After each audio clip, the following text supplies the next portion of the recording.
Start. Mr. Vice Chairman, I rise to associate myself fully with the resolution and the concern which has been expressed from all the various selections of the House regarding the urgent necessity of developing rural industries. As time passes by, we are reaching a situation in our rural areas where something disparate needs to be done immediately if we want to preserve the social stability of the country and also to see that full use is made of the time and talent of the people in the rural areas which go waste today, as has been pointed out in the resolution.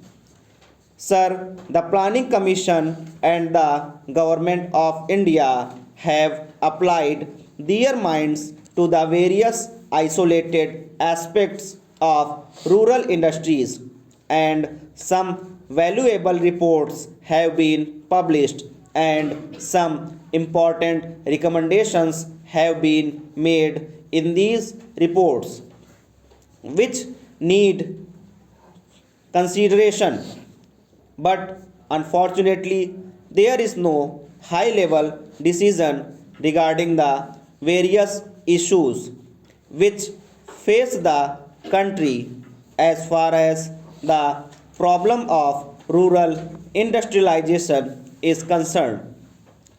We are not quite clear as to what, first of all, rural industries mean and what rural industrialization implies. Does rural industrialization mean the utilization of local resources in order to meet the local needs?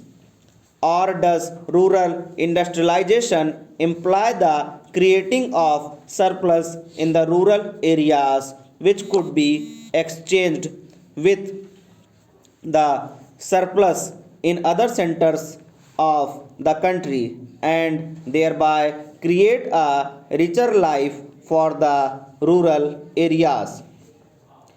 Various opinions have been expressed with regard to this problem, but there is no authoritative determination of the policy regarding the meaning of rural industrialization.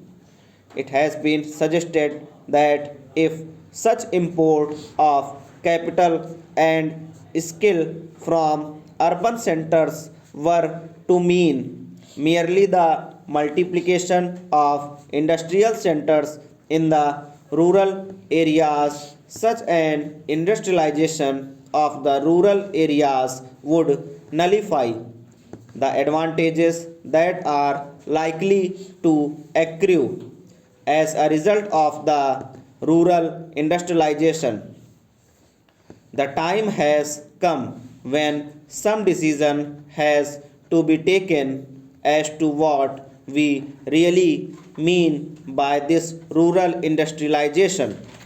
There is also difference of opinion regarding the authority that should undertake the responsibility for this rural industrialization. From the literature that has been published in this connection, it is quite obvious that two distinct and powerful schools have developed regarding this issue.